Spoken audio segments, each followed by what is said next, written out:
तो अगर कहानी का मजा लेना है तो चैनल को सब्सक्राइब करना मत भूलें। मेरा नाम आमना है। मेरी उम्र 25 साल है।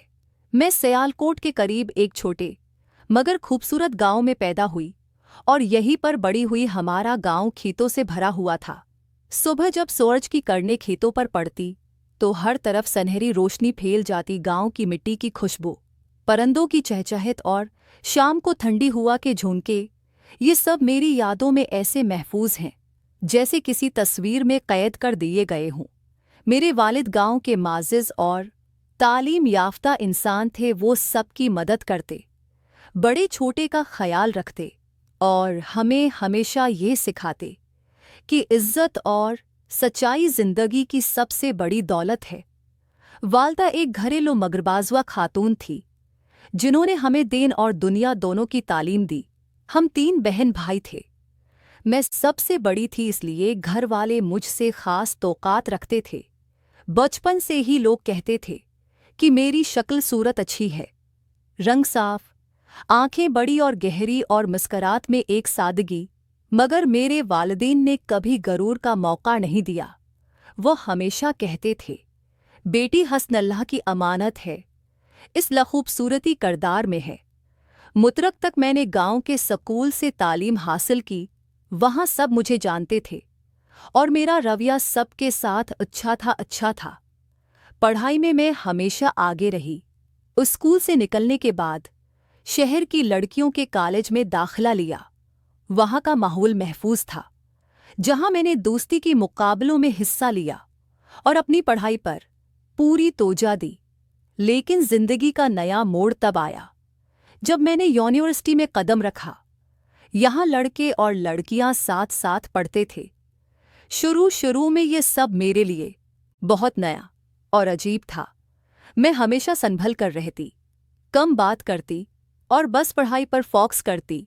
वक्त के साथ मुझे एहसास हुआ कि मेरी शख्सियत और मेरी शक्ल व सूरत की वजह से लोग मेरी तरफ ध्यान देने लगे होते हैं। कुछ लोग सिर्फ देखकर रह जाते हैं, कुछ बात करने की कोशिश करते हैं, मगर मैंने हमेशा अपनी हदें कायम रखी हैं। फिर एक दिन मेरी क्लास में हसन आया। वो दरमियाने कद का, साफ इस तरह लिबास पहने वाला और अपने काम में मगन रहा। एक खास एहसास होता था। मैं खुद भी हैरान थी कि मैं इससे मुतासिर हो रही हूँ। कई महीने गुजर गए और ये रिश्ता एक गहरे ताल्लुक में बदलने लगा।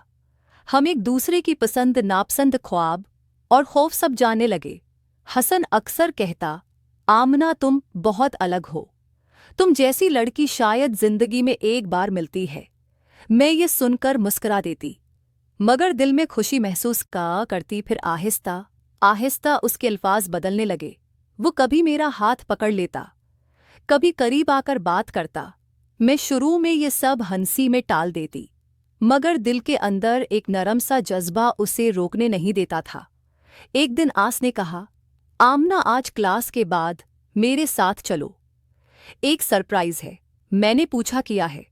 वो बोला, बस आ जाओ, तुम्हें पसंद आएगा। क्लास के बाद हम एक होटल गए। उसने कहा कि बस चाय पीते हैं और बातें करते हैं, फिर वापस चलेंगे। मैंने क्योंकि उस पर भरोसा किया था इसलिए ज्यादा सवाल नहीं किए। होटल के कमरे में बातों का सिलसिला शुरू हुआ, मगर जल्द ही उसका अंदाज बदल गया। वो मेरे करीब आने की कोशिश करने लगा। मैंने पहले इनकार किया, मगर उसके मोहब्बत भरे अल्फाज और वादे मेरे दिल को कमज़ोर कर गए। मैंने सोचा कि ये मोहब्बत है और एक दिन हम शादी कर लेंगे। उस दिन एक लकीर क्रॉस हो गई जो शायद कभी होनी ही नहीं चाहिए थी। मैंने अपने दिल को यही कहकर तसल्ली दी कि ये सब मोहब्बत में हुआ है। लेकिन वक्त के साथ हसन का रवैया बदलता गया। अब वो कम बात करता, फ़ोन भी अक्सर नहीं उठाता, मुलाकातें कम हो गई और जब होते तो पहले जैसी गर्मजोशी नहीं रहती थी। मैंने कई बार पूछा, मगर वो बस ये कहकर बात बदल देता कि वो मसरूफ़ है। फिर एक दिन उसने साफ कह दिया, आमना हम दोनों के रास्ते अलग हैं। ये रिश्ता मेरे लिए मज़ीद मुमकिन नहीं। मेरे लिए ये अल्फाज मौत से कम न थे। मैंने मोहब्बत में सब कुछ कुर्बान कर दिया। हाथी की अपनी इज्जत भी, और बदले में सिर्फ धोखा मिला। कई दिन कमरे में बंद होकर रोती रही। हर लम्हा मुझे याद दिलाता कि मैंने किस पर भरोसा किया और उसने मेरा क्या हाल किया। आहिस्ता आहिस्ता मैंने हकीकत कबूल की, मगर इस सदमे ने मुझे बदल दिया। मैंने सीखा कि दुनिया में कुछ लोग सिर्फ अपने फायदे के लिए रिश्ते बनाते हैं। वो मोहब्बत के नाम पर जज्बात से खेलते हैं, और जब मतलब निकल जाता है तो दूर हो जाते हैं। आज मैं ये कहानी इसलिए सुना रही हूं ताकि कोई और लड़की मेरी तरह धोखा न खाए। मोहब्बत में भी अक्ल और एहतियात बहुत ज़रूरी हैं।